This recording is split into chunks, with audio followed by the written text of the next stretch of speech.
And so me and my buddies are there, and we're like, well, what the fuck? Is that guy like hot wiring that car? And it's like, it looks like, I mean, the lights are flickering. The guy, like, they look shady. The guy's monkeying with wires underneath the fucking dashboard. And she's sitting on her and couve. She's like sitting there, like kind of almost like a lookout. On her couve. On her couve. her van couve. So so we're like, should we call the fucking cops? And none of us wanted to do it. But then I felt like, I was like, there's probably some fucking dishwasher in there who's going to come out in 6 hours after he's done his shitty job, and his shitty car is going to be stolen. Like, I mean, we're not going to go up and fucking do anything about it. So pussies. So we call you, of course. I'm like, hey, man. I mean, I'm all for trying to help out a dishwasher. Stop monkeying around with that car. Yeah. Maybe I choose my words differently. But so we decide, like, let's call it. I'm like, okay, I'll call the cops. Give me your phone. I didn't want to do it from my phone, though. So I got my friend Jeff's phone. What a rat. And called the cops. Well, I don't want the cops. I don't want the cops knowing me. So I called him, told him what was going on. I was like, I don't know. I think somebody might be stealing a car.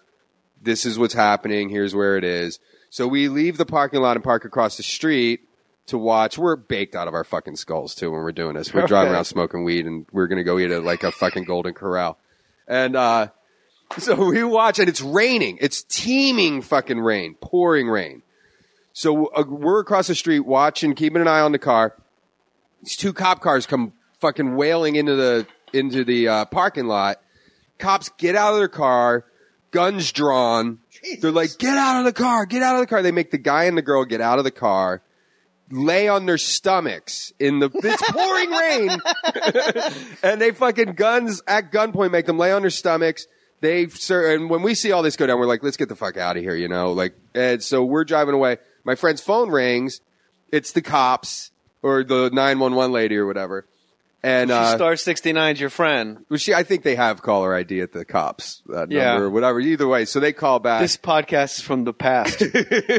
And she's like, she faxes your what friend. She's like, okay, the cops came and stuff. He wasn't stealing a car. He was changing a fuse, and his fuse, he's fucking with his fuse box. Old cars like that. But, I mean, I felt horrible, kind of, like where it's like, oh, well, they made these people lay down in puddles on their stomachs and guns drawn on them when the guy's just trying to fix his fucking fuse box. But it was going on for a while, so he must have had a problem. So she kind of called to yell at me, but I'm like, well, it looked like the guy was, I'm not a cop caller. If you see something, report something, or however the slogan goes. I'm very empathetic with, like, I put myself in a guy's shoes who's like, owns a 76 Chevy Nova, who probably is working at a Golden Corral, the worst, a fucking every time buffet. You say Golden Corral, I picture them basting that fucking shrimp. And I'm getting hungry, and the little pepper coming in. I love shitty buffets, man. What's shitty about it? What's better than a Sizzler when you're on the road? I love I eat a Sizzler at home more often. There's a Sizzler in Los Feliz that I go to probably once every 2 months, maybe once every month and a half. It's so good. My wife and I we drove all the way up. Last time I did River Rock Casino, I did a bunch of gigs. You drove all the way up to Vancouver? Yeah, actually, when I was with you in San Jose, I continued on to Portland, and then I went up. Then I was in wherever in Washington, Snoqualmie Casino, and then I went up to River Rock Casino, March 30th, River Rock Casino. And then on the way back, I was driving for 9-10 hours, and we were in Oregon, and it's just a sign for a Sizzler. And we were like, oh, let's do it. I think we doubled up. I think we did 2 steaks and 2 lobster tail. It's that steak lobster tail thing. The steak, I don't fuck with the steaks there, man. The steaks are all shit. It's Sizzler. I get the... fuck you. We'll fight over this. The steaks aren't good. I'll take that fake it's beard like off your fucking face. Catcher's mitt. You're a catcher's mitt. Oh, really? Wait, what? Your mom's a catcher's mitt. My mom... How did you know my mom was a catcher's mitt? Because I go to her website all the time. I can't believe you called the cops when my mom's with her black friend and he's changing the fuse in her car. I don't know why I had to throw in the... It was a white chick and a black dude. Well, that's why you suspicious. That's why you called the police. I took notes. I like that when you and your friends are super baked on the road We just go around calling the cops on black guys. You solve crimes. Yeah, we're like in the teeming rain. Instead of going, hey, let's get out of this rain. Let's go see an IMAX movie or something. No, let's something's amiss in this town. Call the cops on people. Something's wrong in the natty. Let's break it down. Black guy, and the lights are flickering, and there's a white woman in the car. Keeping lookout. What is it about stealing cars that they come with their guns out? You know, I did think when the cops pulled every time. That happens. If they think you're in a stolen... I thought they overreacted, yeah. That's how you respond to a stolen car. Guns out, get on the fucking ground. What are you, half? You're something, right? You're Mexican? Have you ever had... half? No, he looks half black. He's got a Landry Fields look about him. So have you ever had the cops... This is our new engineer, Matt. Matt Cohen is doing another show of Bagged and Boarded. And Matt, what's your last name? Matt Cruz. So you're like a real Mexican guy. Have you ever had... Oh, you're off mic, so fucking... No, don't give him a mic. You're going to empower him, and it's going to be a whole thing. He seems all right. All right, go ahead, give him a mic. Have you ever had cops come at you with guns drawn? No guns drawn. No? Luckily. No, surprisingly. No. All right. See? Aren't you glad you gave him the mic? Aren't you glad you gave him a mic? Well, I mean, now people can hear. That's always frustrating when you're listening to podcasts and you're talking to someone off mic and you can't. Believe me, I read the comments. I know. Give Nikki a mic. Jesus. She's going to come in. I read some fucking YouTube comments recently. This clip I had taken down because somebody put up a clip of me doing a joke. It wasn't even a joke yet. It was just me complaining about something. And one comment was, this guy's trying to be like Louis C.K. It was something like, this is like a Louis C.K. rant, except not funny. And that fucking gave me a complex still where I'm like... But he's the greatest living comedian, so what a great compliment.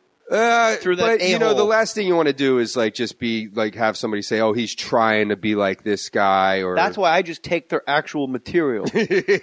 I put on Louis C.K. Hilarious, and I lip sync for an hour and 15 minutes. You know how hard that is? That's tough. I know. How come I don't get credit for that? That would be hilarious. That would be bald. Book a theater show and then just lip sync to Steve Martin's "Let's Get Small." Let's Get Small. It's the worst, man. When I'm on stage, I'm listening to myself and it's like, ooh, is that? You just don't want that's the worst when someone's like, oh, he's trying to be like this guy. Now, do you think Louis C.K. is that your thing now on stage? Because you're a unique voice. No. You're a really. I don't, but it just takes one person to just say something to get under your skin. It's so easy to get under my fucking skin. Bro, you want to switch fucking comment receipts? I don't. For a day?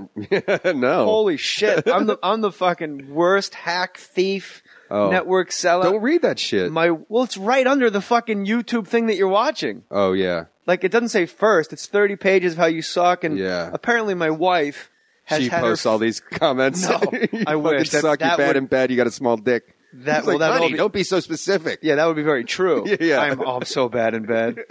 Would you think you're a good lover? I'm good in bed. Really? Because I'm not married or anything. I'm banging strange beef. I'm banging strange all the time. So you got to go to the top shelf show fucking. Because you need the story to circulate that you're the good. Not because it's just it's not a regular thing for me. So and I don't just bang. I don't bang pigs and stuff. I genuinely am attracted to the girls that I'll bang. So yeah, it's it's fun. It's like a treat. So I do a good job, and I love women. But I love women. I love one woman, my wife, and I'm super attracted to her. And 30 seconds. That's it. Yeah. Because I'm so attracted to her. Yeah. Well, give it a little more time. I can't. Wow. I don't know, man. It's what's your big secret? You think of Louis C.K. You think of doing Louis C.K.'s jokes while you're having sex with a non-pig. How would Louis tell this story about this? How would Louis have sex with this woman? I'm just a guy fucking you here in my place with a thing in a bed and fucking Sarah Palin's face is in your fucking ass and I'm here. I haven't watched his that thing because now I'm afraid to even watch him because I'm doing a special in 10 days. I'm taping a half-hour special for Comedy Central.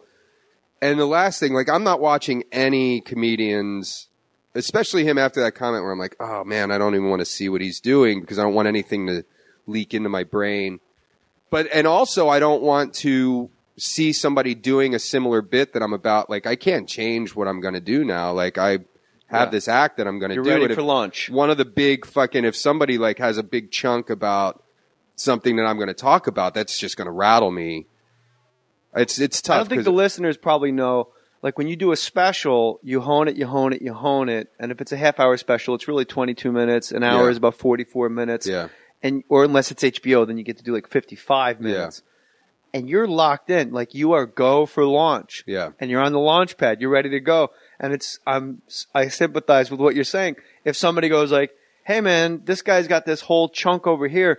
Like now you have a 15-minute now you got to just cobble through the rest of your act, your closet of toys. Yeah. To make it fit. And you want to make it flow because you want the segues to work into this and that. It's tough. I mean, I haven't actually – it's the material's changed a lot for this half-hour special because I did that John Oliver show last year. Yeah.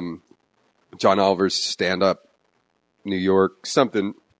I did 2 episodes of that. So that was like 2 10-minute sets that they whittled down to like 7 maybe. But that was basically all the material I would have used for a half-hour special. So this is all like there's a couple old things that I haven't done on TV because you can't repeat the material for the same network, and neither wouldn't want to anyway. Like where people are like, oh, this guy only has the same 20 minutes. But you've done a lot. Like you did Conan on Thanksgiving. Did Conan. So it's like all this stuff. Last Comic Standing. Yeah, that was a while ago though. But you've done what I'm saying is.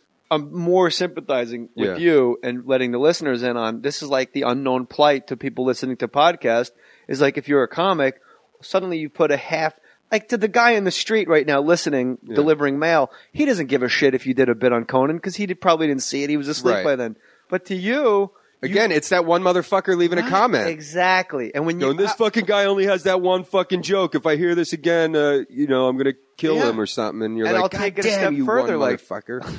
When you go to a town and you do Thursday, Friday, 2 shows Friday, 2 shows Saturday, by second show Saturday, you're like, I can't believe I'm doing the same hour. Oh, God. These poor people. Yeah. But we have to continually trick ourselves into thinking what the reality is. These people have never heard a word I've ever said. Never even though I said it 4 times in a row. You could be saying it for 20 years and still somebody's going to come up to you like, oh man, I never fucking heard of you. You want to hear something weird? I don't do any bits. I just read the newspapers. I go on stage with a newspaper and I just riff, man. That's just what I do.